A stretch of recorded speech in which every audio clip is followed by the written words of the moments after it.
Bonjour à tous, je suis ravie de vous retrouver pour ce nouveau numéro du Samedi Politique. Cette semaine au programme, un tour global de l'actualité. On va parler des conséquences des bouleversements mondiaux sur notre pays et notre économie. Alors doit-on se préparer à la crise? La France peut-elle encore y échapper? Quel défi pour 2027? Eh bien nous allons voir ça tout de suite dans un instant. Mais avant tout, n'oubliez pas le petit coup de pouce. À tout de suite.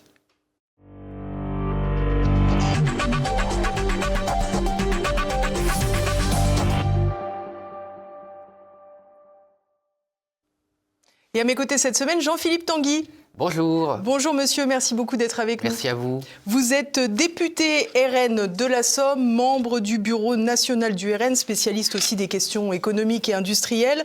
Jean-Philippe Tanguy, nous enregistrons au lendemain du jeudi de l'Ascension. Les Français sont de plus en plus nombreux à compter leurs déplacements en voiture à cause des prix de l'essence.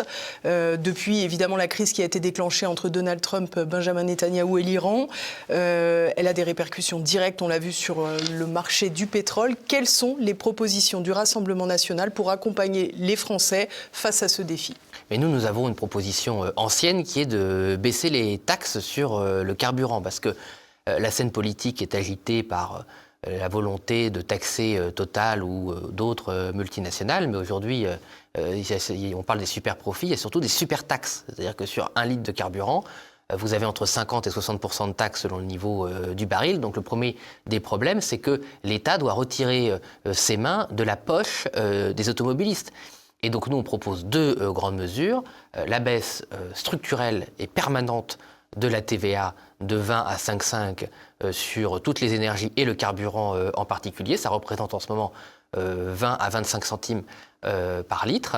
Et la suspension des hausses de taxes décidées par Édouard Philippe et Emmanuel Macron au début du premier mandat. La hausse des assises sur le carburant, TICPE, ça représente 16 centimes. Donc on propose une baisse de 40 centimes minimum par litre. Et on arriverait en fait au niveau des prix déjà très élevés en Espagne, en Allemagne ou en Italie, qui est autour d'1,50 € par litre. Sauf que je rappelle, je rigole pour ne pas pleurer, que passer déjà 1,50 € par litre, c'est déjà très important. C'était le montant qui avait suscité la crise bien justifiée des Gilets jaunes, parce que c'est étouffant pour le pouvoir d'achat des travailleurs. Et ce qu'on ne dit pas, enfin, ce que le Rassemblement national dit, mais ce que ne disent pas le consensus médiatique et nos adversaires, c'est que cette taxe sur le carburant, c'est quand même une taxe spéciale sur la ruralité, sur les travailleurs, sur les entrepreneurs. Tout le monde ne paie pas la taxe sur les carburants.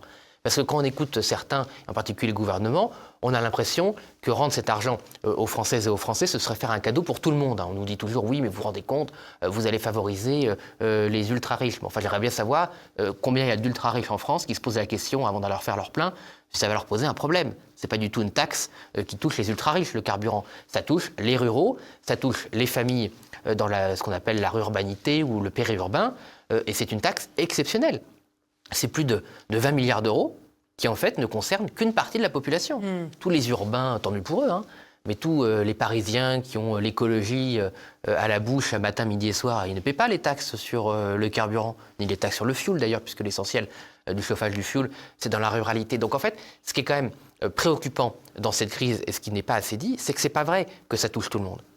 C'est une crise et une fiscalité qui touchent une partie de la France, qui est quand même celle essentiellement qui fait tenir le pays et nos territoires. Et qui est déjà en partie déclassée. Exactement, et qui paie très cher une certaine politique. Parce qu'on nous dit, oui, baisser les taxes sur le carburant, comme le proposent Marine Le Pen et Jordan Bardella, c'est 16 milliards d'euros. On assume ce coût. Oui, c'est 1% de la dépense publique. La dépense publique, c'est 1600 milliards d'euros, toutes dépenses confondues. Donc on nous dit, ah là là, c'est pas possible de financer la baisse des taxes sur le carburant. C'est 1% des économies à faire. Donc si l'État et le gouvernement n'est pas capable de trouver 1% d'économie dans une dépense publique qui représente plus de 55% de la richesse produite par les Français, c'est que ça tourne pas rond. Bon, mais le RN serait capable de retrouver ce 1% justement oui, et bien davantage. Bien davantage. Nous, on est le seul parti politique aujourd'hui qui assume un plan d'économie de 120 milliards d'euros, ce qui est le seul moyen d'arrêter l'emballement de la dette. Parce que parallèlement, et c'est ça le paradoxe odieux du macronisme, c'est que jamais les taxes n'ont été aussi fortes depuis François Hollande. Mais moi, je considère qu'en fait, c'est ce que j'appelle le socialo-macronisme, c'est qu'on a une continuité dans la pratique et l'idéologie entre François Hollande et Emmanuel Macron, évidemment, c'est la même caste. François Hollande qui va peut-être revenir, d'ailleurs. Oui, ça nous fera 20 ans de socialo-macronisme. Si les Français, malheureusement, font confiance à François Hollande, pour le moment, j'ai pas trop d'inquiétude. Enfin, il faut toujours faire attention et être vigilant. Vous avez raison. Mais c'est donc le paradoxe. Donc, jamais autant de taxes, jamais autant de dépenses, jamais autant de déficits. Donc on a vraiment, tout est lanterne rouge et ils se sont contents d'eux-mêmes, voilà, comme j'ai dit, donc les Mozart de la finance qui finissent en requiem inachevé. On a beaucoup entendu parler du risque de pénurie, justement avec cette crise au Proche et au Moyen-Orient. Vous avez levé un lièvre, allais-je dire, en regardant un peu de plus près la gestion des stocks stratégiques de pétrole en France. Est-ce que vous pouvez nous expliquer ce que vous avez découvert ? Oui, je vous remercie d'en parler parce qu'effectivement, j'ai été victime, il faut bien le dire, du lobby pétrolier, de la grande distribution, qui ont éteint un peu mes révélations. Je trouve que je fais quand même beaucoup de médias et que j'arrive jamais à en placer une sur la gestion de ces stocks pétroliers. Donc pour revenir sur le fond, en France, vous avez par obligation internationale entre 3 et 4 mois de stocks pétroliers, c'est-à-dire non seulement le pétrole brut, mais aussi le pétrole transformé, donc du diesel, de l'essence, du fioul, du mazout. Entre parenthèses, transformé ailleurs, puisqu'il y a très peu de raffineries en France.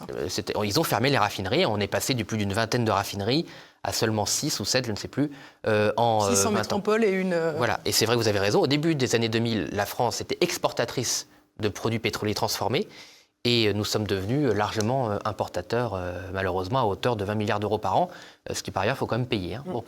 Mais effectivement, donc on a quand même ces stocks. Et ces stocks, on pourrait croire qu'ils sont gérés dans l'intérêt national. Par exemple, aux États-Unis, c'est l'État fédéral, pas à travers l'Agence de l'énergie américaine, qui contrôle ces stocks pour le bien de la nation. En France, ça a été délégué, alors c'est une architecture très compliquée pour qu'effectivement on ne comprenne rien, par un comité professionnel qui lui-même est actionnaire d'une entreprise qu'on appelle la Sagesse et qui possède ces stocks pétroliers. Mais j'ai découvert que 2 scandales. Premier scandale, c'est les Français qui payent pour la gestion de ces stocks pétroliers. Alors que dans la loi, c'est une obligation qui doit revenir à ceux qui vendent du pétrole, donc les pétroliers, mais aussi, c'est là où c'est important, c'est ça en fait, je pense, la vraie découverte que j'ai faite avec mes collègues, la grande distribution. Parce qu'en fait, la clé de ce scandale, c'est que c'est la grande distribution qui a vendu du pétrole, mais ne voulait pas, si vous voulez, avoir à payer ou à financer les investissements nécessaires au stockage, à la transformation. Logistique, quoi. Voilà, c'est-à-dire assurer la responsabilité de ce produit d'appel. Alors certes, on est très content que les Françaises et les Français aient du carburant moins cher en allant au supermarché, parce que c'est vrai que souvent, c'est moins cher que dans les autres stations-service. Mais c'est un produit d'appel pour la grande distribution. Ils ne font pas ça pour les bons samaritains. Et donc, en fait, ils ont refilé le bébé. Et donc, en fait, le stockage a été délégué à une société, c'est les Français qui financent. C'est quand même 600 millions d'euros par an. Ah, c'est pas une paille, c'est 600 millions d'euros par an. On vous dit oui, c'est 1 centime par litre, d'accord, mais à la fin, il y a beaucoup de litres. Donc ça fait 600 millions d'euros par an. Et ces sociétés, elles peuvent par ailleurs faire du bénéfice. Et ce bénéfice, il n'est pas renvoyé aux contribuables, qui financent pourtant tout l'ensemble, il est privatisé. Alors ça ne représente pas beaucoup, mais c'est une question de moralité publique. Et j'en finirai par là, surtout, ce stock, il a été constitué en valeur comptable entre 30 et 40 dollars le baril, équivalent baril. Et vous voyez bien, il pourrait être utilisé à bon escient pour lisser quand il y a un emballement spéculatif. Et il devrait être utilisé comme ça. Non, il n'est pas utilisé pour prévenir et protéger les Françaises et les Français des coups de chaud sur le marché du pétrole. Il est utilisé uniquement par les distributeurs de pétrole pour gérer leur stock. Donc en fait, si vous voulez, c'est toujours pareil. On voit depuis la crise financière, c'est toujours un peu le même mécanisme des oligarques et des mondialistes. C'est la privatisation des risques sur les contribuables, les consommateurs. Donc dès qu'il y a un risque, on fait payer le risque par les consommateurs, et c'est la privatisation des bénéfices. Et c'est malheureusement ce mauvais capitalisme de connivence, c'est-à-dire qu'on n'est pas du tout dans le marché libre. Qui permet aussi quelques petits postes au soleil, d'ailleurs. Ah oui, absolument, parce que j'ai découvert aussi... Alors je pensais qu'en découvrant ça, ça allait un peu intéresser les grands médias, mais pareil, ça a été mis sous le boisseau, que le dirigeant... qu'on est là. Mais oui, mais c'est pour ça que j'ai grand plaisir à venir, et vous le savez, Madame Blaise, dès que je peux. L'ancien président de la Sagesse, qui était un délégué de Total, avait un salaire annuel de 900 000 euros. 900 000 euros pour un poste qui ne doit pas lui occuper beaucoup de temps quand on s'intéresse à l'activité de cette entreprise. Et le nouveau, il n'a même pas voulu donner son salaire. Voilà. Donc voilà, c'est beaucoup. 900 000 euros, bon, une fois plus, il faut mieux rire que pleurer. Enfin, vous vous rendez compte quand même, c'est un salaire considérable pour un service public qui n'est pas assuré. Et moi, je me désole, si vous voulez, que le reste de la classe politique n'ait pas voulu embrayer sur cette enquête. Parce qu'en fait, vous voyez, on est toujours toute la journée à taper sur Total. Bon, on est bien content d'avoir Total Énergie, multinationale française. Je veux dire, c'est quand même la France est un des seuls pays qui n'a pas de pétrole ni de gaz sur son territoire, quoi qu'on pourrait regarder dans nos outre-mer, mais qui a une majeure du pétrole. Bon, on est quand même bien content de l'avoir. Et taper sur Total, c'est un peu un sport national, c'est facile. Il y a des choses à dire, il y a des choses à faire. Mais on est quand même bien content de les avoir. Et puis surtout, si on avait incité les Français à être actionnaires des entreprises françaises, eh bien, les dizaines de milliards de dividendes de Total, ils reviendraient aux Français. Si aujourd'hui, les dividendes de Total, ils vont aux Américains, puisque les Américains sont majoritaires chez Total, c'est parce qu'on a laissé encourager les Français à ne pas être propriétaires de leurs entreprises nationales. Ça, c'est très intéressant, vos propos, Jean-Philippe Tanguy, sur cette entreprise Total, puisqu'il est vrai que ça fait une bonne quinzaine d'années qu'elle est toujours très ciblée. On se rappelle à l'époque de Christophe de Margerie, aujourd'hui c'est Patrick Pouyanné. Elle est encore ciblée, alors que finalement, c'est elle qui applique des prix planchers, certes, toujours en faisant des bénéfices, mais des prix planchers pour les Français, qui leur permet d'avoir un petit peu moins cher quand ils ont besoin de faire le plein d'essence. Donc c'est quand même très bizarre, ce paradoxe français qui consiste à encore taper sur cette entreprise qui reste française pour le moment, qui fait des efforts pour les Français, peut-être pas suffisamment, mais plus que l'État, force est de le constater. Comment vous expliquez cette volonté de toujours taper sur Total ? Est-ce que c'est là encore, c'est la pression des écologistes ? Sans doute, mais c'est une culpabilité de la classe politique. C'est-à-dire qu'en fait, Total incarne la lâcheté de la classe politique et son incompétence. Vous savez, on parle souvent de la réforme des retraites. Bon, on dit oui, on oppose capitalisation et répartition, mais je veux dire, il n'y a pas à opposer les deux. Si la classe politique, comme le voulait d'ailleurs le général de Gaulle, la politique de participation et d'intéressement, donc l'intéressement, c'est que quand on fait des bénéfices, les employés sont intéressés à la réussite de l'entreprise, et malheureusement, ça n'a jamais été finalisé comme le voulait le général de Gaulle, c'était pour couper l'herbe sous le pied de la gauche, évidemment, mais c'est aussi la participation, c'était que les Français soient actionnaires de la maison France. Parce que on dit oui, j'entends une certaine gauche qui veut nationaliser Total. Mais c'est pas le sujet. Déjà, ils n'ont pas l'argent pour le faire, évidemment. C'est des propos d'estrade. Mais au-delà de ça, il n'y a pas besoin de nationaliser. Il faudrait juste que les Françaises et les Français soient encouragés via leur épargne, évidemment sur la base du volontariat. C'est ce qu'on propose avec le fonds souverain de Marine Le Pen. C'est que les Français soient propriétaires de leurs propres grandes entreprises. Et dans ce cas-là, en fait, on n'aurait pas tous ces débats de savoir comment on taxe, comment on tape, comment on frappe. Puisque si chaque foyer français avait quelques actions de Total, bah, ils auraient tout ou partie de ces bénéfices. Et donc, vous voyez, c'était là aussi quand même l'héritage du général de Gaulle ou d'autres dirigeants français qui voyaient plus loin que le bout de leur nez. C'est que pour être puissant dans la mondialisation, il faut associer le peuple. C'est le vrai sens d'ailleurs de ce qu'on appelle le populisme.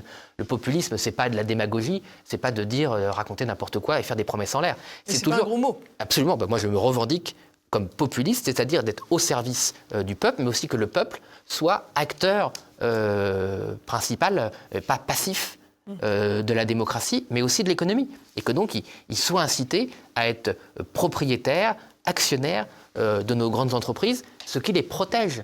Parce que quand on entend aussi taper sur Total, ok, bon, une fois que vous avez tapé sur Total, si vous incitez les actionnaires à être étrangers.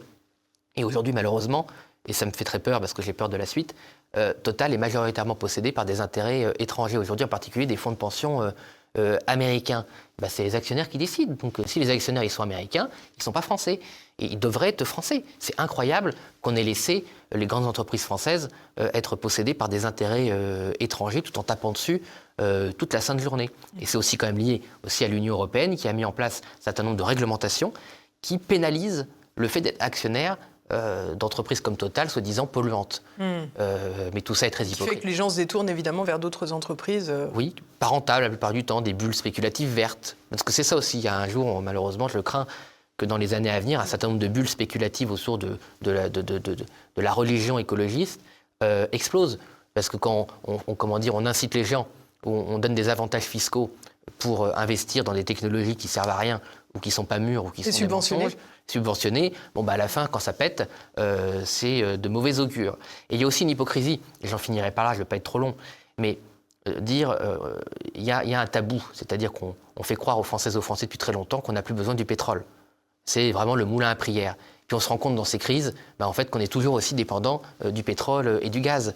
Donc vous pouvez avoir à Paris, dans le gouvernement, un certain nombre, vous avez parlé des écologistes, mais ils ont bon dos, parce que ça va au-delà de ça, hein, c'est toute la Macronie qui pense cela. Moi, je me souviens du débat qu'on a eu cet automne sur la politique pluriannuelle de l'énergie. Et il n'y avait qu'un seul parti politique qui interrogeait le ministre sur notre politique sur le pétrole et le gaz, et je n'avais aucune réponse. Moi, j'invite ceux qui nous regardent à aller voir les archives. Vous verrez à quel point, quand j'interrogeais 10 fois de suite le ministre sur c'est quoi votre politique sur les raffineries, sur la souveraineté pétrolière, il n'y avait pas de réponse, parce qu'en fait, dans leur tête, ils croient à leurs propres mensonges. C'est-à-dire qu'ils pensent qu'à force de taxer les automobilistes, on est passé après le pétrole, mais on est toujours aussi dépendant du pétrole, sauf qu'on est encore plus dépendant qu'avant, parce qu'avant on était dépendant de la matière première, mais on savait la transformer, et puis on avait beaucoup de sources d'approvisionnement. Maintenant, on n'a plus les raffineries, et puis celles qui restent, elles ne sont pas dans un très bon état, je vous le dis tout de suite.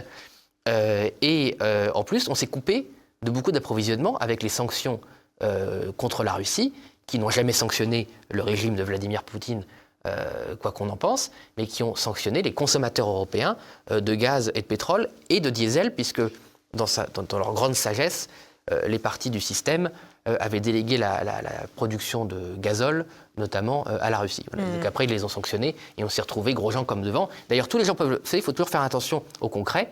Beaucoup de gens se demandent, peut-être vous-même, Madame Blaise, pourquoi le gazole est devenu plus cher que l'essence, alors que pendant 20 ans, elle était structurellement moins chère. Et d'ailleurs, on avait incité les Français à s'équiper en diesel et en gazole. C'est parce qu'on a perdu notre souveraineté. Et donc la spéculation, à partir du moment où vous êtes dépendant de l'étranger, la spéculation et la raréfication se fait sur une matière, un produit qu'on ne produit plus. Alors l'exception française, c'était aussi le nucléaire. Hein. Vous êtes parmi ces grands défenseurs. Ce que je vous propose, c'est de regarder une petite intervention que vous avez récemment faite à l'Assemblée nationale, justement à propos de Fessenheim.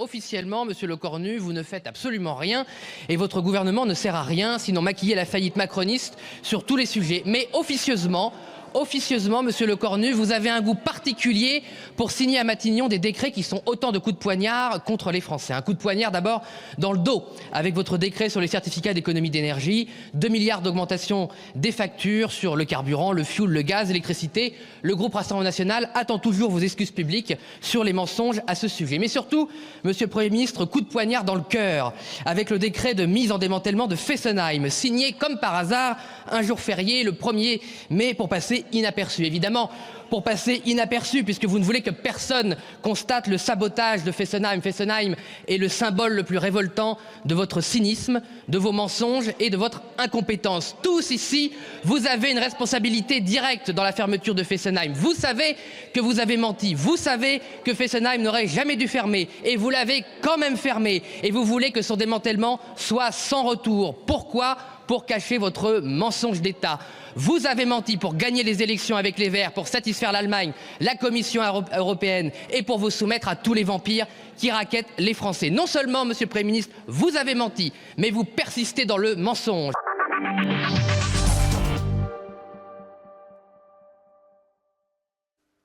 Alors la fermeture de Fessenheim, promesse de François Hollande, mise en application par Emmanuel Macron lors de son premier mandat. Aujourd'hui, qu'en est-il de cette centrale et pourrait-elle être relancée ? Est-ce que ça fait partie des projets de Marine Le Pen ou Jordan Bardella si ils sont élus président de la République ?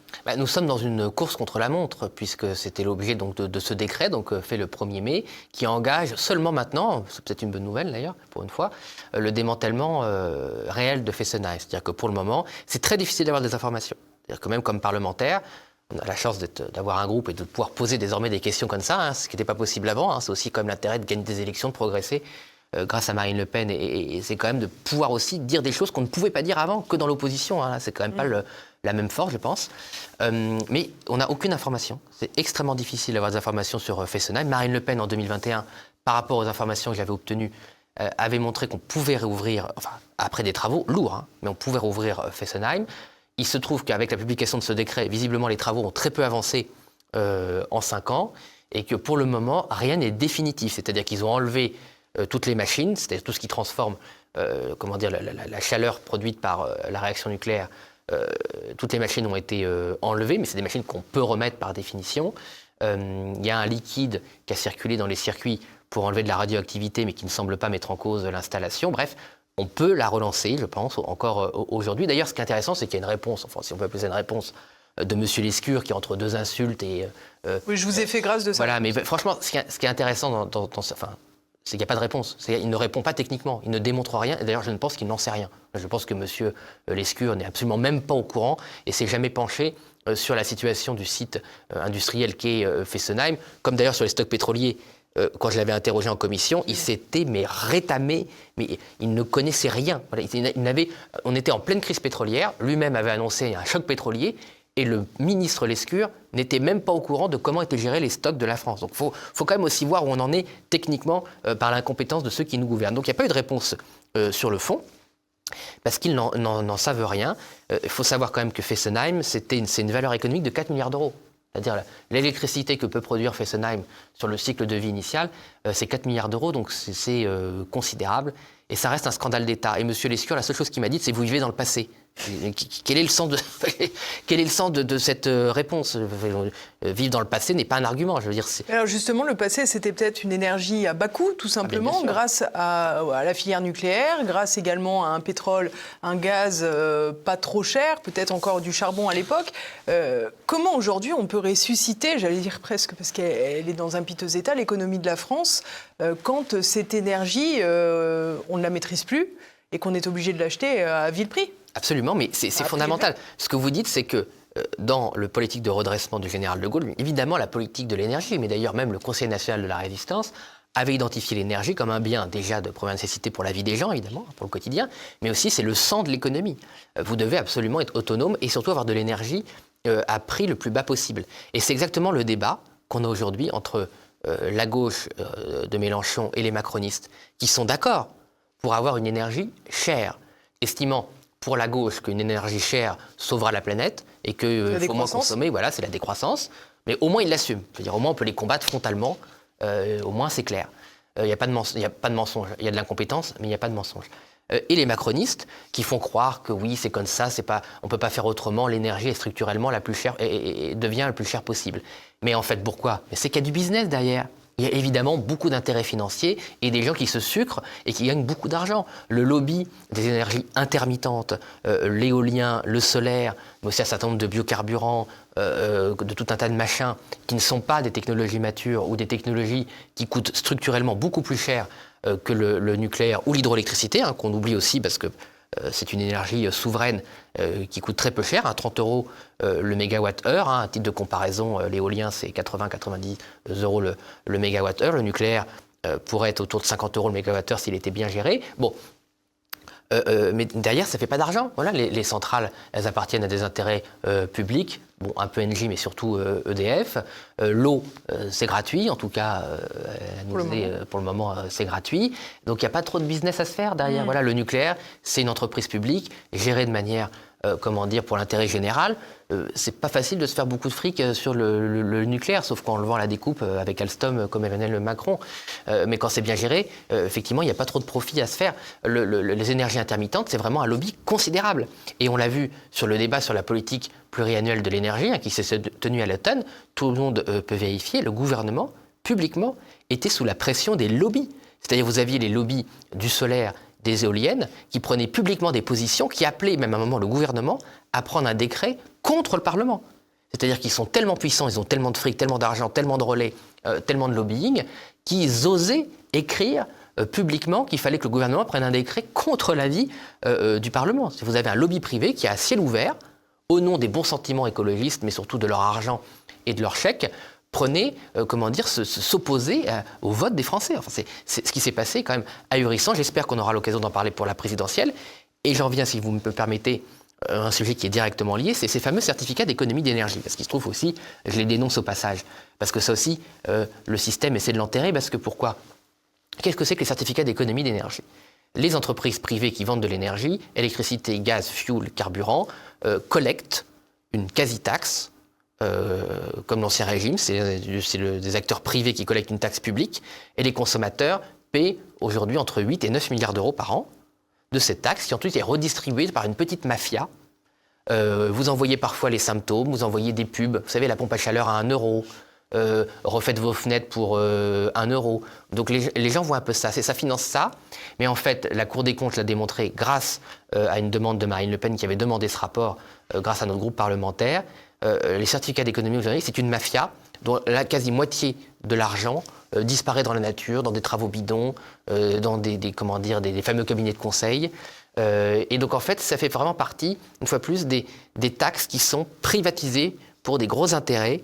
Et ça demande, je ne m'invente pas une vie, mais ça demande un certain courage quand même de le dénoncer parce que c'est des gens qui font de la pub dans les médias.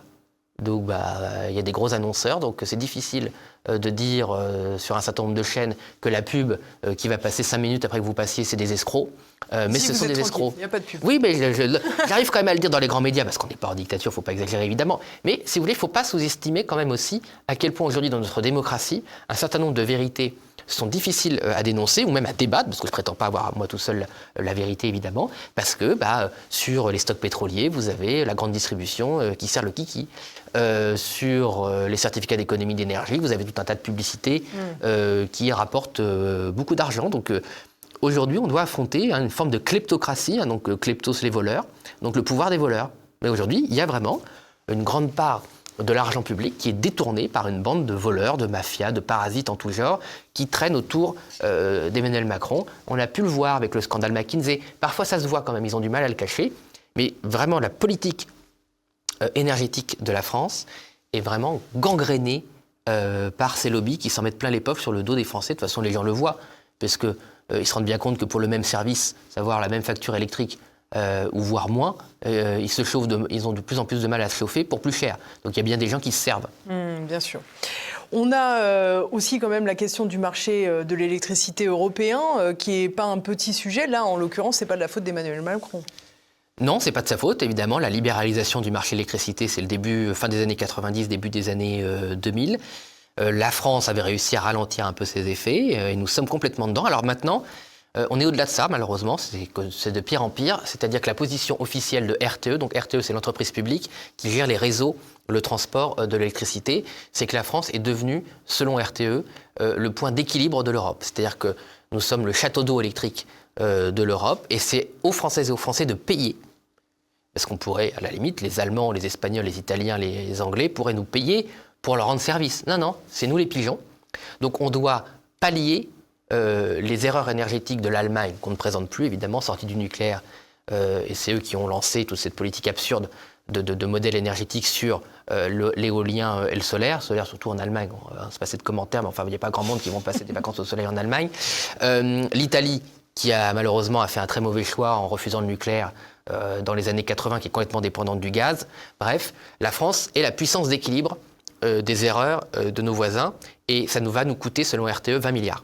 C'est pas que ça nous rapporte, parce qu'on dit oui, on vend de l'électricité. Mais en fait, on vend l'électricité à nos voisins tellement peu cher, voire à des prix négatifs, qu'on n'est pas gagnant. Qu'en fait, on a fait des investissements, ça nous coûte très cher. Voire ça menace notre système. Par exemple, et une fois de plus, vous voyez bien à quel point ça a été caché, mis sous le tapis, l'effondrement du système électrique espagnol l'année dernière, le fameux blackout, où tout s'est effondré d'un coup, mettant en danger les hôpitaux, des gens On a vu à quel point on était dépendant évidemment de l'électricité. Donc le système s'est effondré en Espagne, et ça a commencé à contaminer et à faire effondrer le système français dans le sud-ouest. Heureusement, notre système résilient a réussi à limiter la casse. Et ce qui n'est pas dit aussi, c'est que c'est grâce à la France que l'Espagne a pu redémarrer aussi vite. C'est le système français qui a permis le redémarrage aussi rapide de l'Espagne. On attend toujours des remerciements. Et on sait pourquoi le système s'est effondré. C'est lié à des problèmes de tension, liés à l'énergie solaire, des variations de tension. Et ça a été caché. Et la position officielle du gouvernement espagnol est un mensonge d'État, officiellement. C'est-à-dire qu'ils sont dans la contradiction, ils donnent des informations au grand public qui sont fausses par rapport à la réalité du rapport d'experts et des documents qu'on possède. Et d'ailleurs, l'équivalent du Monde en Espagne a révélé des enregistrements en espagnol, pour ceux qui parlent espagnol, mais enfin, c'est une langue assez transparente pour les latins que nous sommes. Vous entendez les experts en direct qui constatent que c'est le solaire qui fait effondrer le système. Et malgré ça, on est vraiment dans un système orwellien, quasi soviétique, là, où parce que la vérité déplaît, à savoir que c'est à cause du solaire, et ça déplaît, ça va pas dans le récit européen et des socialistes espagnols, et donc ils mentent à leur propre peuple, et ils sont même en train d'affaiblir encore le nucléaire. Or, pour des raisons techniques trop longues à expliquer, c'est le fait qu'il y ait une tension grâce aux machines et au nucléaire, hein, des machines tournantes, on appelle ça, qui protègent le réseau. Et donc, en fait, ils sont en train d'affaiblir les derniers éléments qui protègent leur propre réseau. Alors, une fois qu'on a dit ça, qu'est-ce qu'on a dit?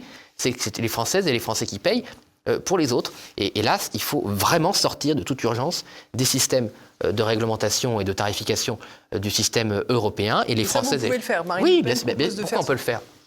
Bien sûr, Marine Le Pen, Jordan Bardella propose cela. Pourquoi? Parce qu'on est encore maître de ce système. Et voire, pas désagréable, mais il faut même utiliser notre avantage. Mais ce marché européen, vous le quittez, vous le... C'est-à-dire, un marché, qu'est-ce que ça veut dire? Ça veut dire des choses différentes, le marché. Donc il faut, permettez-moi d'être plus précis, le marché, c'est l'existence qu'il y ait des échanges. Il y a des échanges d'électricité, on ne va pas couper les câbles. Donc ça, on ne va pas sortir du marché comme un système d'échange entre voisins. Après, vous avez un marché, c'est aussi des règles. Qu'est-ce qui définit, ce qui fixe les prix, la tarification. Là, on sort des règles. Et après, il y a les obligations qu'on a, une fois qu'on a établi les règles et qu'on a des échanges, il y a des obligations. Et là, la France doit reprendre le contrôle. C'est-à-dire c'est à nous de décider ce qu'on fait avec notre propre électricité. Et quand l'Allemagne, l'Espagne, l'Italie fait n'importe quoi, c'est pas à nous d'en payer les frais. Et si on vient les aider, eh bien, il faut que cette aide soit facturée et que nos investissements soient récompensés. Donc il faut juste, ça a l'air tout bête, hein, défendre l'intérêt de la France. Il ne s'agit pas d'insulter nos voisins, il ne s'agit pas de s'isoler, de couper les câbles comme essaient de faire croire les macronistes. On reprend le contrôle, mais on peut le reprendre parce qu'on contrôle. C'est un des seuls domaines où la France est encore souveraine. C'est-à-dire que grâce au nucléaire, grâce aux barrages, et l'énergie française reste souveraine. Et donc on a les moyens de ce contrôle. Malheureusement, prenons les finances. Quand vous avez un déficit structurel de 4 à 5% du PIB, que vous êtes avec la Banque Centrale Européenne et que vous êtes dépendant de vos créanciers, la France n'est plus souveraine sur ses finances. Hein. J'aimerais pouvoir dire l'inverse. Donc c'est plus facile d'être souverain sur l'électricité parce qu'on est maître chez nous et qu'on a encore, on a hérité des efforts de nos aïeux et du génie de Gaulle. Sur le reste, malheureusement, le génie de Gaulle sur les finances et sur l'industrie, maintenant notre agriculture a été balayée par les incompétents qui lui ont succédé. Hein. Malheureusement, De Gaulle, c'était il y a 70 ans. Donc ça, 7 ans, mais vous vous rendez compte quand même que 7 ans de gaullisme sur l'énergie a été plus fort que 70 ans d'incompétence. Alors on en a parlé dès le départ de cette émission. Évidemment, avec la flambée des prix de l'essence, la crise au Proche et au Moyen-Orient fait que nos regards sont focalisés sur ce fameux détroit d'Ormuz où le trafic pétrolier est largement bloqué. Il y a quelques semaines, Jacques Sapir était à votre place. Je vous propose d'écouter son analyse. Admettons que les États-Unis et l'Iran trouvent un accord demain. Et qui dit ok, voilà, on rouvre le blocus, on rouvre le détroit, il n'y a plus de problème, tout le monde peut circuler. Bien. Il faudra entre 2 et 5 ans pour que la production retrouve son niveau d'avant-guerre. Pourquoi?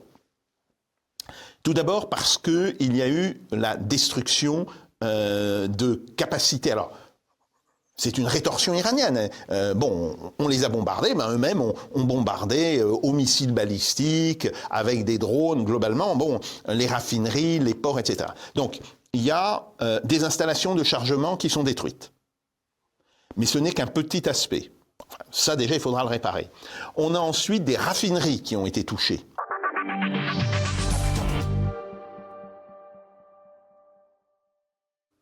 Très concrètement, la conclusion de cette analyse, c'est qu'on n'en est qu'au début de cette crise. Absolument. Ce que dit Jacques Sapir est vrai. Il faut comprendre la différence entre les pays européens et les États-Unis. Les États-Unis, vous en souvenez évidemment, Madame Blaise, au lendemain du 11 septembre, considère, il y a une commission d'enquête sur les événements, les attentats du 11 septembre, se révèle la dépendance des États-Unis au régime saoudien, et les États-Unis, entre autres problèmes évidemment, et les États-Unis entament une grande politique d'autonomie et d'indépendance énergétique sur le développement de leurs propres ressources, gaz de schiste, huile de schiste. Et les États-Unis, en seulement 10 ans, vont passer de puissance importatrice nette de pétrole et de produits fossiles à d'abord autonomie et ensuite, depuis quelques années, exportatrice. C'est-à-dire que les États-Unis sont non seulement le premier producteur de pétrole, mais aussi sont redevenus une puissance exportatrice. Ça veut dire qu'ils n'ont plus besoin des autres. Alors ça a l'air tout con, mais ça change tout. Ça change tout. Parallèlement, la Russie... Si je peux me permettre, ça n'a pas empêché de voir l'essence aussi augmenter aux États-Unis. Oui, ça on pourrait y revenir parce que c'est intéressant, c'est que les États-Unis paradoxalement sont restés dépendants des règles de marché alors qu'ils pourraient s'en abstraire pour le pétrole. Mais c'est un sujet un peu annexe mais qui est très intéressant et passionnant aussi. La Russie est une puissance énergétique et après l'effondrement du bloc soviétique a modernisé ses installations, notamment avec des technologies françaises. Par exemple, Total avait un rôle très important dans l'autonomisation de la Russie. La Chine a une politique industrielle parallèle à une politique d'indépendance énergétique extrêmement puissante. Et vous avez au milieu de tout ça des espèces de pigeons et de semi-débiles que sont les dirigeants européens qui n'ont pris aucune mesure et qui ont aggravé notre dépendance. C'est-à-dire que vous avez 3 empires qui ont une politique à ciel ouvert, que tout le monde pouvait voir, c'est pas du tout secret, je veux dire tout le monde le savait, tout le monde en discutait, d'autonomie énergétique, voire d'impérialisme énergétique. Et nous avons des dirigeants européens qui s'affaiblissent, qui ferment leurs raffineries, qui se rendent de plus en plus dépendants des autres tout en disant qu'on ne l'est pas. On en revient à ce que je disais, oui, on n'est plus dans le pétrole, on est totalement dans le pétrole et le gaz, en mentant, en racontant absolument n'importe quoi à leurs citoyens et qui se retrouvent gros gens comme devant, évidemment avec les sanctions prises sur la Russie suite à l'invasion de l'Ukraine. Premier coup de poignard dans notre propre souveraineté et notre propre dépendance alors que la Russie s'enrichit sur ces sanctions, donc complètement absurde. Et maintenant, la fermeture du détroit d'Ormuz. Mais les États-Unis, ils ont un problème de prix, sans doute, mais ils gagnent de l'argent aussi sur cette crise, puisque étant producteurs et exportateurs de pétrole et de gaz, ils n'ont pas de problème, en tout cas, de devises, de fuite des devises. Et la Chine, pour le moment, arrive à montrer qu'elle avait une politique adaptée à tout cela. Donc on voit bien, et on continue. C'est-à-dire qu'en fait, il n'y a aucune remise en cause, ni de la Commission européenne, ni de la principaux gouvernements européens, de leur mensonge d'État et de leur totale incompétence. Donc ça va nous coûter très cher, ça va nous coûter encore beaucoup d'argent sur les années à venir, et ça peut avoir des problématiques extrêmement inquiétantes. Par exemple, vous savez que pour faire des engrais, il faut du gaz. Aujourd'hui, il y a une tension sur la possibilité de produire des engrais, donc il y a des risques de pénurie alimentaire en Afrique, dans le sous-continent indien peut-être, qui sont extrêmement préoccupantes parce que s'il y a des problèmes d'alimentation, il y aura des crises migratoires. Et qu'est-ce qui va se prendre les crises migratoires au-delà du drame humain? C'est évidemment l'Europe qui est exposée, c'est pas les États-Unis. Voilà, donc on voit bien qu'on est non seulement dans la main des États-Unis sur la quasi-totalité des grands sujets régaliens, mais qu'en plus désormais, on est même, on n'est même pas considéré. C'est-à-dire que les États-Unis mènent leur politique dans leurs propres intérêts, en se souciant absolument pas des conséquences sur nous, puis il y a une classe politique qui n'est pas capable de nous défendre. Mais tout ça, en plus, a été fait en pleine conscience, parce qu'on se rend quand même bien compte du calendrier choisi par M. Trump, qui, avant de faire ses opérations dans le détroit d'Ormuz, a quand même sécurisé le Venezuela. Le Venezuela, qui est la première réserve de pétrole au monde avec le bitume. Donc, sécuriser le Venezuela. Ben oui.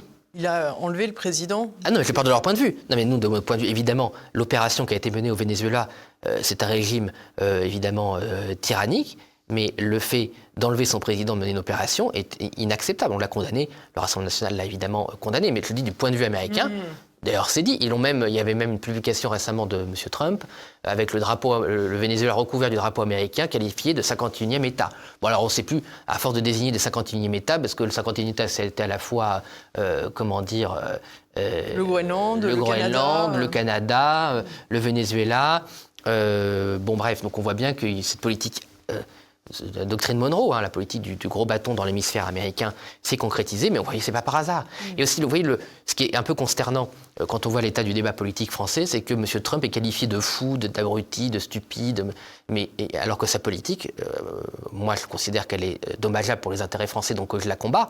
En tout cas, je la conteste. Et puis surtout, j'aimerais qu'on prenne d'autres politiques pour ne pas être dépendant et ne pas subir cette politique, mais elle a sa rationalité.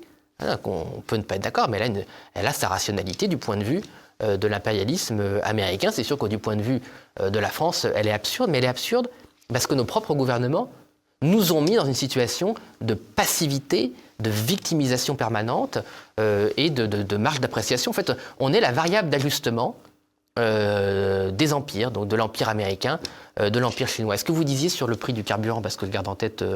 votre question.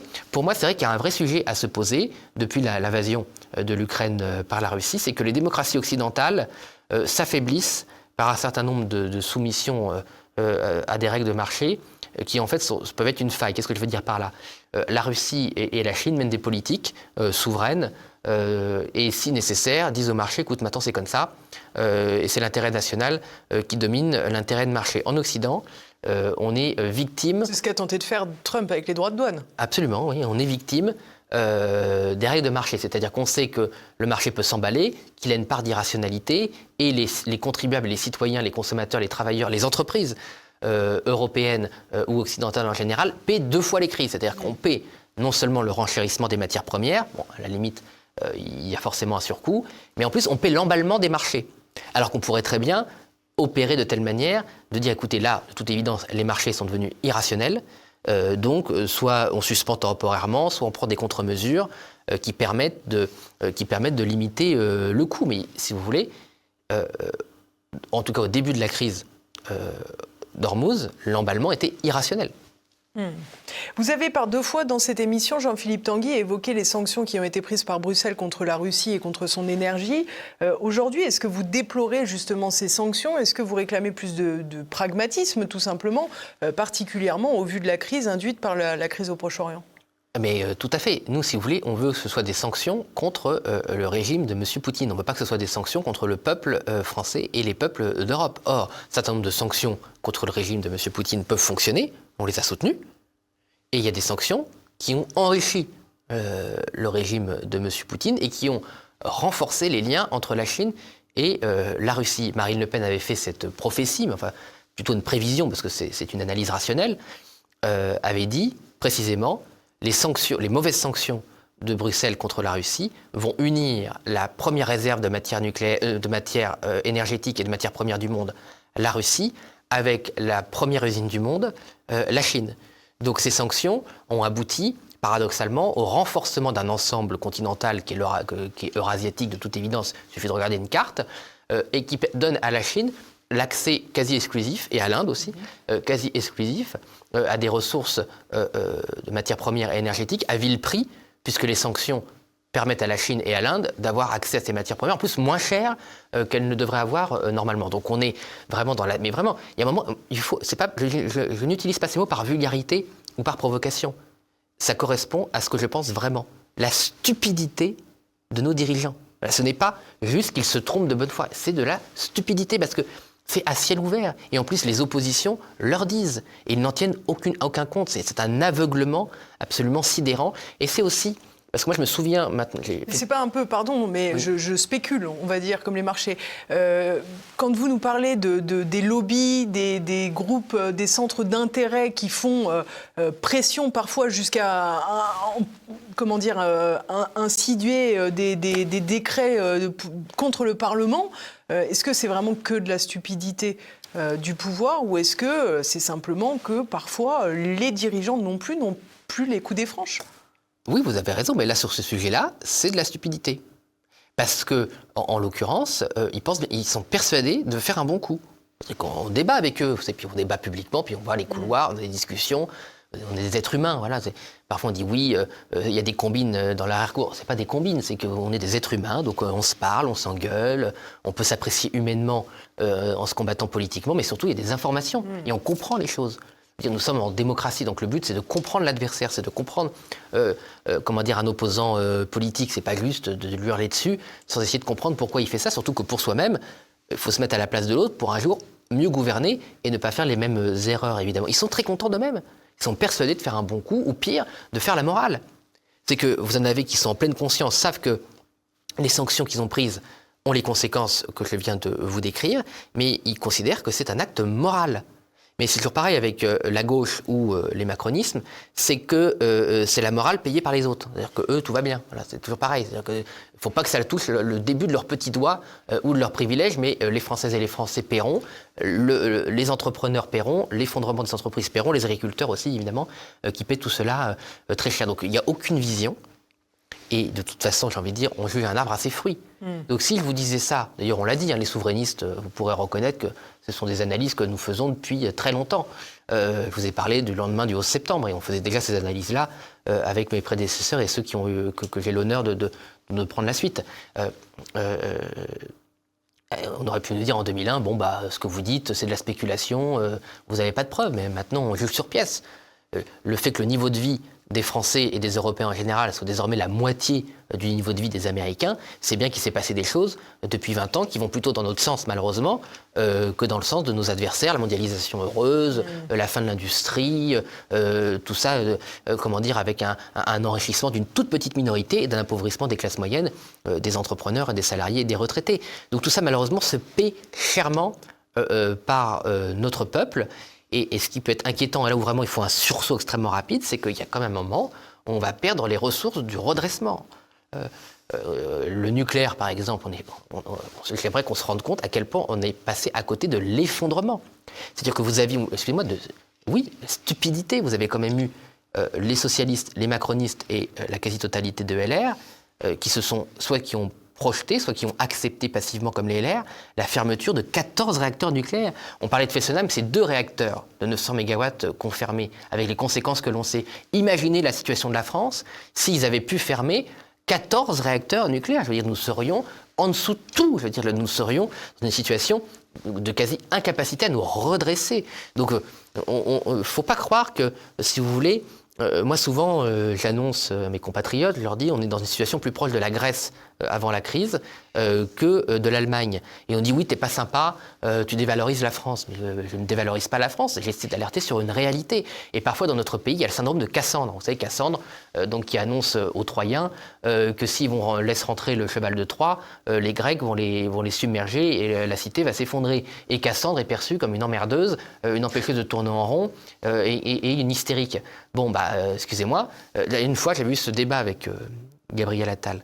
Il m'avait dit, oui, vous êtes Cassandre. Je dis, oui, monsieur Attal, sauf que Cassandre avait raison, en fait. Et je crois qu'il ne maîtrisait pas. Non, je crois qu'il n'avait pas la référence. Je crois qu'en fait, il ne savait pas ce qu'il disait. Bon. Mais effectivement, reprocher à un adversaire politique d'être Cassandre, c'est en fait lui dire qu'il a raison. Donc oui, moi j'assume, je suis Cassandre. Et je dis, la situation préoccupante, les gens le savent, mais il ne faut pas croire que parce que pour le moment on a éventé l'effondrement, qu'il n'est pas au bord du chemin. Alors c'est un peu pénible, parce que c'est vrai que les souverainistes, vous savez, dans Tintin, il y a une espèce de fou qui se balade, qui annonce la fin du monde. Parfois, on a un côté comme ça, on se retrouve un peu le fou qui annonce la fin du monde. C'est un peu pénible, même pour nous, pour ceux qui nous écoutent aussi, qui disent, vraiment, ils nous gonflent, ils sont pessimistes. C'est pas très agréable, je le reconnais. Mais vraiment, il faut que 2027, on ait ces débats de fond et qu'on arrive à débusquer les mensonges et qu'une fois qu'on a fait ce constat pessimiste, on arrive à vendre le redressement quand même et l'amélioration du niveau de vie. Bon, vous avez vu le voyage de M. Trump en Chine. Bon, la Chine est sortie du Moyen-Âge en un demi-siècle. Donc le redressement, quand on veut le faire, c'est possible. Alors, avant de parler justement du voyage de Donald Trump en Chine, j'aimerais qu'on parle très rapidement de cette crise au Moyen-Orient sur le plan diplomatique et politique. On voit qu'un cessez-le-feu est en cours, mais qu'il est extrêmement fragile. On voit également que le Liban est frappé de plein fouet dans cette crise par Israël, qui tente d'éradiquer le Hezbollah. Les villages chrétiens en font particulièrement les frais depuis quelques semaines. Comment voyez-vous cette crise et pourquoi plaide le Rassemblement national dans cette région et sur cette politique internationale ? Écoutez, nous plaidons évidemment pour une désescalade. Il faut que la France retrouve son rôle d'arbitre indépendant, que malheureusement nous avons perdu avec la réintégration dans le commandement intégré de l'OTAN, et nous ne sommes plus perçus, la France, comme une force autonome, indépendante au sein de l'Occident, mais comme toujours le relais plus ou moins direct des intérêts américains, et puis maintenant aussi des intérêts de l'Union européenne. Ce qui est certain, c'est qu'il faut, reprendre la main pour convaincre aussi Israël que parce que nous serions son soutien, il ne va pas être abandonné et qu'il peut avoir une politique plus rationnelle, plus raisonnable, notamment au Liban. Pourquoi Israël ? Il faut aussi toujours comprendre pourquoi un pays ami comme Israël agit aussi comme cela. C'est que comme elle a l'impression qu'elle n'a plus de soutien dans les pays européens et que pour plaire à un certain électorat en France et dans les autres pays européens, regardez ce qui s'est passé en Espagne, ils sont prêts à sacrifier Israël. Israël se dit, c'est le dernier moment pour assurer ma sécurité, j'ai plus beaucoup de coups à jouer et donc on fait, on a une politique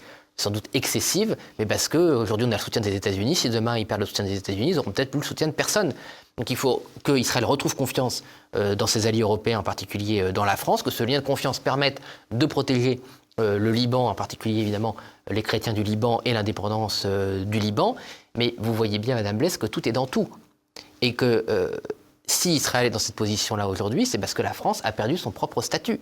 Et que d'aller dire aux Israéliens, il n'y a qu'à Faucon, d'accord, mais comme vous êtes un tout petit pays géographiquement et qui reste 20 millions de juifs... Un pays qui tend à s'étendre. Oui, qui tend à s'étendre sur un tout petit espace. Moi, je ne suis pas spécialement, je suis pas dans la défense d'Israël à tout prix, mais quand vous êtes une nation qui a été persécutée et que vous êtes une toute petite, géographiquement, un confetti dans un monde hostile, vous êtes dans un instinct de survie. Ça peut vous conduire à faire des erreurs.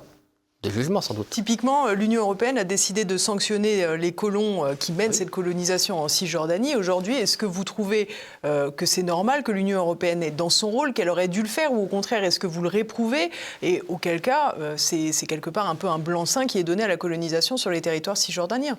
Mais nous, au Rassemblement national, on considère qu'il faut faire appliquer le droit international, pas par croyance collective ou pas par naïveté. C'est que si on n'essaie pas de défendre ce droit international, y compris donc condamner ou combattre les colons qui ne respectent pas le droit international, il n'y a plus rien. C'est-à-dire que de toute façon, on ne peut plus avancer. Et ceux qui disent toujours c'est naïf de croire dans le droit international, qu'est-ce qu'ils proposent? Rien du tout. Sinon la loi des plus forts, donc des États-Unis et de la Chine.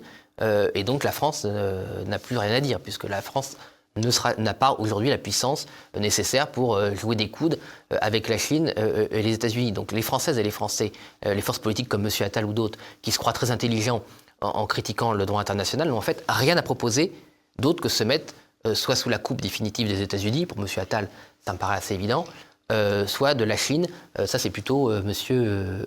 Mélenchon. Donc oui, il faut être ferme sur l'irrespect du droit international, mais ça n'empêche pas de donner à Israël la garantie du fait qu'on ne les abandonnera jamais, qu'on ne laissera pas se faire attaquer. Je veux dire qu'on le veuille ou non, le 7 octobre a été épouvantable.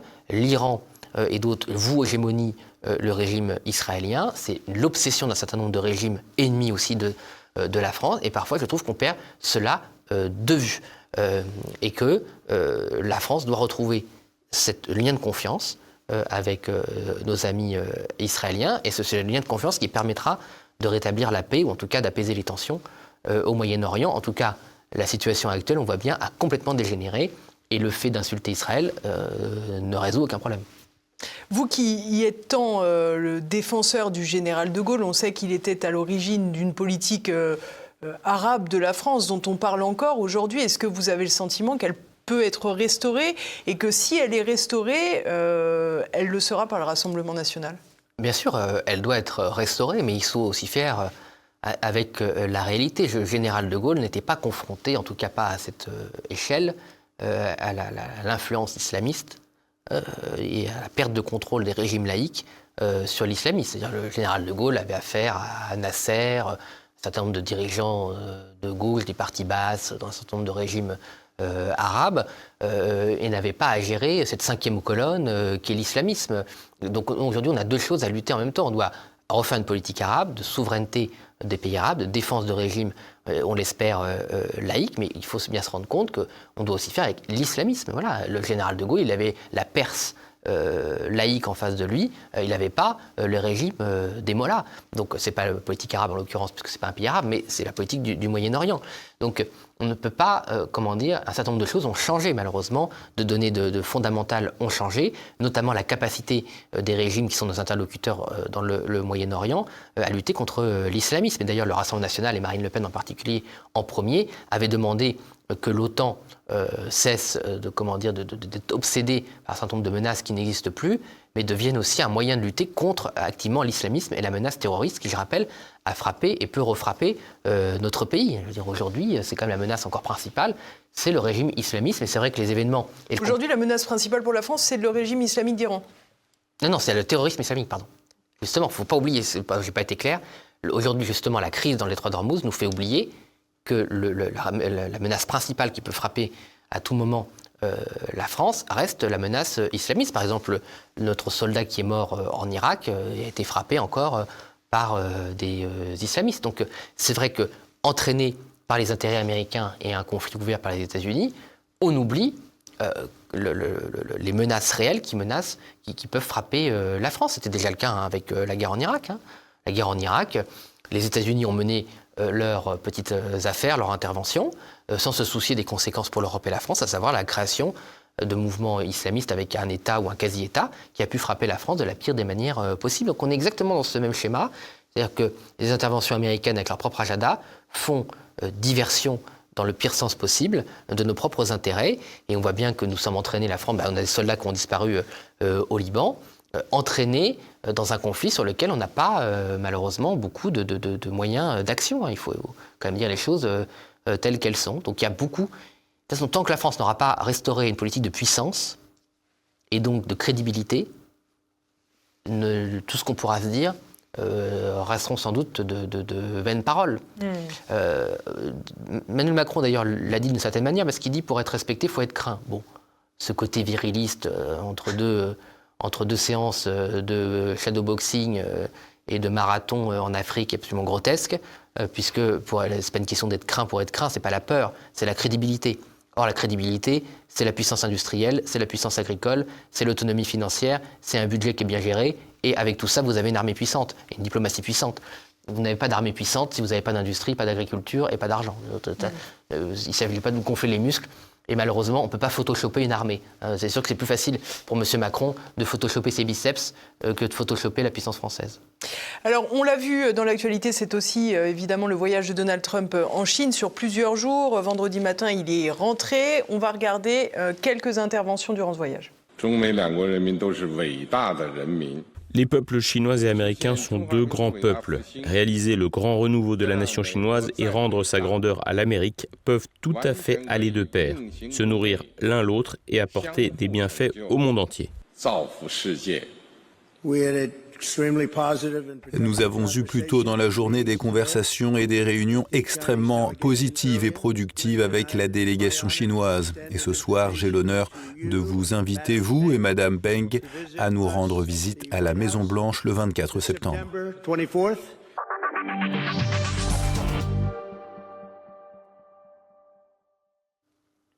Bon, cette rencontre est évidemment très importante parce que c'est pas anodin. Ce sont deux adversaires, sans doute les plus grands adversaires que tient le monde. Et pour autant, ils sont capables de se rencontrer, de se voir, en plus en terrain non neutre, puisque c'est en Chine, pour ensuite faire le match retour, allais-je dire, fin septembre. Qu'est-ce que ça vous évoque, cette rencontre ? Mais ce qui m'a impressionné, entre autres événements, c'est le discours du président chinois qui s'est lui-même réclamé et a repris l'analyse du paradigme de Thucydide, à savoir le conflit guerre du Péloponnèse entre une puissance montante et une puissance déclinante ou qui a peur de décliner, donc Sparte montant, Athènes descendant. Donc le fait qu'il le verbalise, parce que c'est une analyse assez courante des commentateurs, mais le fait que le dirigeant chinois lui-même le verbalise ainsi, en fait, montre qu'il a conscience de ce risque, et donc le but n'est pas de rentrer dans ce risque, mais bien de tout faire pour le prévenir. Ce qui est assez intéressant du point de vue chinois, parce que sans entrer dans des lieux communs, la Chine a toujours eu une conception d'un impérialisme limité à une certaine zone d'influence, à ses propres intérêts, et donc la vision du monde de la Chine, l'empire du milieu, où considère qu'il est au milieu de sa propre zone d'influence et n'a pas le monde entier comme scène de guerre ou scène de jeu, est tout à fait conciliante avec, paradoxalement, les intérêts américains. Donc le schéma de tout ça, c'est qu'on en revient à ce que je disais, l'Europe et la France deviennent la variable d'ajustement d'une entente entre ces deux empires. Et que visiblement, ceux qui pensaient qu'il suffisait d'attendre que les tensions entre la Chine et les États-Unis permettent à l'Europe de se faufiler et de limiter les dégâts, en seront peut-être pour leurs frais. On a le sentiment que c'est tout l'inverse, parce que tandis que les États-Unis vont peut-être dicter qui sont les ennemis, qui sont les adversaires, qui sont ceux que l'on doit condamner, à qui l'on ne doit plus parler, en réalité, les États-Unis conservent une politique franchement pragmatique, en conservant le dialogue avec tous les interlocuteurs mondiaux, avec Vladimir Poutine, avec le président chinois, et l'Union européenne, elle se rabougrit, refuse des contacts avec le président Poutine, refuse des contacts quasiment maintenant avec Donald Trump en expliquant qu'il est fou, comme vous l'avez expliqué tout à l'heure. Comment voyez la suite de tout cela, de cette diplomatie européenne qui s'éteint sur elle-même ? Eh bien, paradoxalement, pour reprendre l'exemple de Thucydide, on est dans la situation de la Grèce antique, c'est-à-dire des espèces de cités-États qui se croient être le centre du monde, qui pensent que tous les autres à part eux sont des barbares et qui sont en train de disparaître de la civilisation et de l'histoire à force de chicanerie, de prétention, d'arrogance, de se soumettre aux diktats des empires qui sont autour d'eux en pensant être indépendants.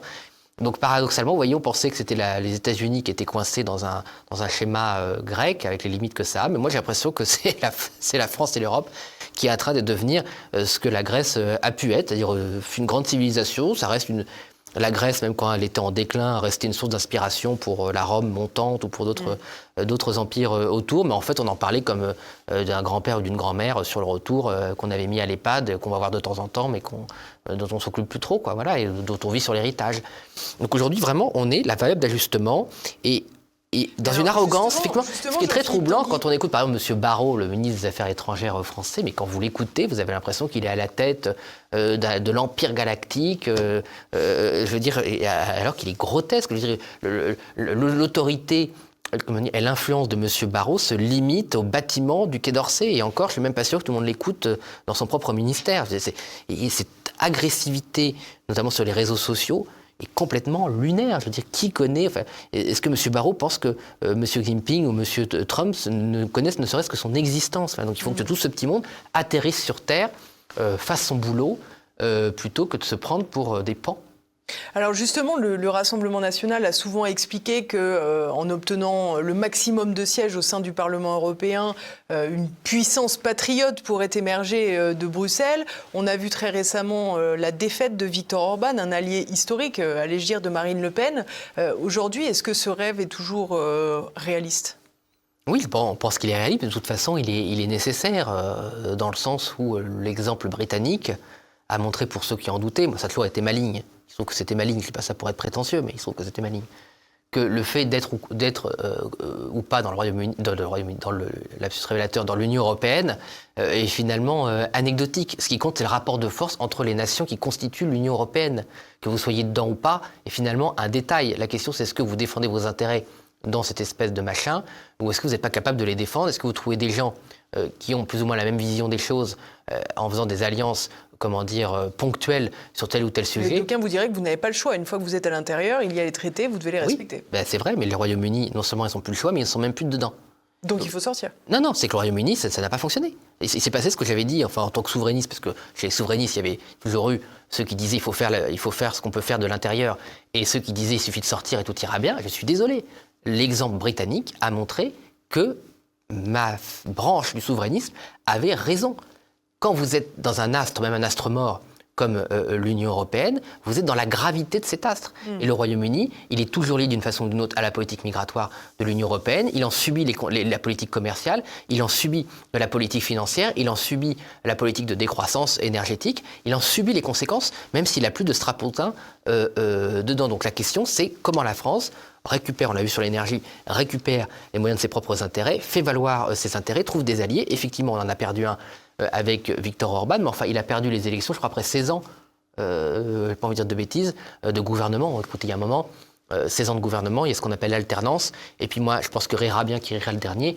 J'ai l'impression que le nouveau Premier ministre hongrois, pour les wokistes et un certain nombre de cris d'orfraie de nos démocraties, ils ne vont pas être déçus du voyage. Et je crois que la politique qui sera prise en Hongrie sera peut-être plus conciliante avec la Commission européenne. Mais sur l'immigration et sur les mœurs, je ne suis pas sûr que ça satisfasse M. Attal et M. Glucksmann. On a vu ce qui s'était passé en Pologne, où le changement de gouvernement en Pologne n'avait pas changé, par exemple, la politique migratoire. Bon. Donc en fait, on se rend bien compte que les pays de l'Est, ils défendent leurs propres intérêts. On avait de bonnes relations avec M. Orban, mais je ne suis pas sûr que la politique hongroise change du tout au tout. Ils vont juste récupérer le pognon, si on peut dire. Parce qu'en fait, le vrai enjeu de cette élection, c'était que M. Orban n'avait plus accès aux fonds européens, que le nouveau M. Magyar va récupérer l'argent. Puis une fois qu'il aura l'argent, on va prendre un petit pari. On verra ce qu'il fera une fois qu'il aura l'argent. On n'est peut-être pas au bout de nos surprises. Vous avez dit pour le Royaume-Uni, il ne suffisait pas de sortir de l'Union européenne. Est-ce qu'on doit comprendre que c'est un préalable et qu'il faut sortir de l'Union européenne et ensuite mener une politique souveraine en France? Ou est-ce qu'au contraire, on peut le faire en restant au sein de l'Union européenne aujourd'hui? Ah non, je pense qu'il faut rester au sein de l'Union européenne et de faire prévaloir nos intérêts au sein, parce que là, le Royaume-Uni est dans une situation plus difficile qu'avant. Moi, ils n'ont plus accès, ils subissent des politiques et ils n'ont plus beaucoup d'influence sur ces politiques. Alors, attention. Il faut respecter le choix des Britanniques. Je ne suis pas du tout en train de dire qu'ils ont fait une erreur. Chaque peuple fait son choix. Moi, en tant que Français, et le Royaume-Uni était beaucoup moins intégré que la France, grâce à Margaret Thatcher et d'autres. Donc aujourd'hui, la France... moi, je dis souvent, vous savez, les socialistes disaient avec François Mitterrand que l'euro avait planté un clou dans la main des Allemands. Mais en fait, le problème, c'est que sous la main de l'Allemagne, il y avait la main française. Et donc, le clou, il a été planté. Mais il a été planté dans la main de la France. Et retirer la main quand on a des déficits comme nous avons, une dépendance financière, une industrie, une agriculture qui est au fond du trou. Et malheureusement, je pense que ceux qui promettent le Frexit font de fausses promesses qu'aujourd'hui, nous n'avons pas les moyens de réaliser. Et le général de Gaulle l'avait très bien expliqué. Pour que la France ait de l'influence, ce n'était pas une question d'être ou pas dans le marché commun. Le général de Gaulle n'a pas quitté le traité de Rome. C'était que la France soit puissante en Europe. Et c'est qu'une fois qu'on est puissante en Europe, qu'on fait respecter ses atouts, qu'on peut dicter ses éléments. Quand vous êtes un sous-fifre, vous pouvez réclamer Frexit, Frexit, Frexit. Si vous êtes pauvre, sans argent, sans agriculture, sans industrie, et que vous n'êtes pas autonome sur votre énergie, tout ça, c'est du vent, c'est du flanc. Voilà, c'est une posture qui, à mon avis, nous affaiblit collectivement. Pourquoi ? Parce qu'en ayant ces espèces de débats, que les souverainistes et les spécialistes, ça fait 30 ans on négocie sur les virgules, bon, tout ça n'est pas sérieux, et il faut reprendre le contrôle. Voilà. Et reprendre le contrôle, c'est déjà gagner les élections et rétablir les fondamentaux, plutôt que de se perdre et de se chamailler sur des histoires qui font peur aux gens. On l'a vu tout au fil de cette émission, Jean-Philippe Tanguy, les défis ne manqueront pas pour le prochain dirigeant de la France. Dans moins d'un an, nous serons fixés, nous saurons qui est à la tête de la France pour un prochain quinquennat. Aujourd'hui, le Rassemblement national ne sait pas encore qui sera son candidat. Vous le saurez en théorie tout début juillet pour savoir si Marine Le Pen pourra ou non être la candidate du Rassemblement national. C'est votre souhait ? Oui, bien sûr, c'est notre souhait à tous. Marine Le Pen est notre candidate naturelle. Alors, on a la chance d'avoir eu une candidate, Marine Le Pen, qui a toujours anticipé, comme elle disait elle-même, le fait qu'elle puisse passer sous un bus, entre guillemets, et que donc c'est, peut-être d'ailleurs parce que c'est une femme d'État, a toujours anticipé qu'il y avait une suite, et que donc elle a choisi d'identifier et promu une personnalité capable de prendre la tête du Rassemblement national, Jordan Bardella. Il n'y a pas d'autre exemple. Je ne connais pas d'autre chef d'une famille politique qui, alors qu'elle avait le plus d'influence, le plus de pouvoir au sens large du terme, préparait sa succession plutôt que de couper la tête de tous les gens qui pouvaient lui faire de l'ombre. Ce qui prouve déjà qu'elle mérite d'être présidente de la République. Parce que objectivement, on peut critiquer Marine Le Pen, moi je comprends, évidemment, il ne s'agit pas d'être dans la courtisanerie.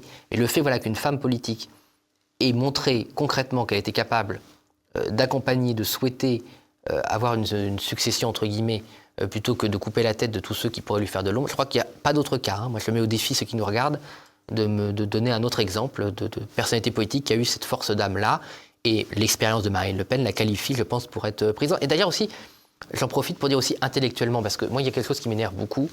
Je sais qu'elle ne va pas être contente que je le dise, mais je le dirai quand même. En tant que femme politique, en tant que femme d'État, nos adversaires et même nos amis reconnaissent à Marine Le Pen une intuition, des qualités, du charisme, mais ils ne reconnaissent jamais, parce que c'est une femme, son héritage intellectuel. Or, Marine Le Pen, on l'a vu sur tous les enjeux dont on a eu le plaisir de discuter avec vous aujourd'hui, sur la souveraineté énergétique, sur le rôle de la mondialisation, sur le rôle de l'islamisme, comme phénomène et comme analyse, a eu raison sur tout. Voilà, c'est pas juste qu'elle a eu des intuitions, elle avait analysé le phénomène mondialiste, elle avait analysé la menace islamiste, elle avait analysé le rôle de la souveraineté bien avant le Covid, bien avant la crise en Ukraine, bien avant la crise dans les Trois d'Ormuz. Donc au-delà de son expérience et de ses qualités humaines, l'héritage intellectuel, le legs intellectuel de Marine Le Pen est très fort. Vous avez confiance en la justice de votre pays, Jean-Philippe Tanguy. Vous pensez que Marine Le Pen aura la capacité de se présenter après la décision qui sera prise pour l'appel ? J'ai confiance dans l'innocence de Marine Le Pen. Merci beaucoup Jean-Philippe Tanguy. Merci à vous. Merci à tous de nous avoir suivis. J'espère que cette émission vous a plu. N'oubliez pas le petit pouce, le commentaire bien sûr, et puis partagez cette émission au maximum. Je vous donne rendez-vous la semaine prochaine. En attendant, portez-vous bien.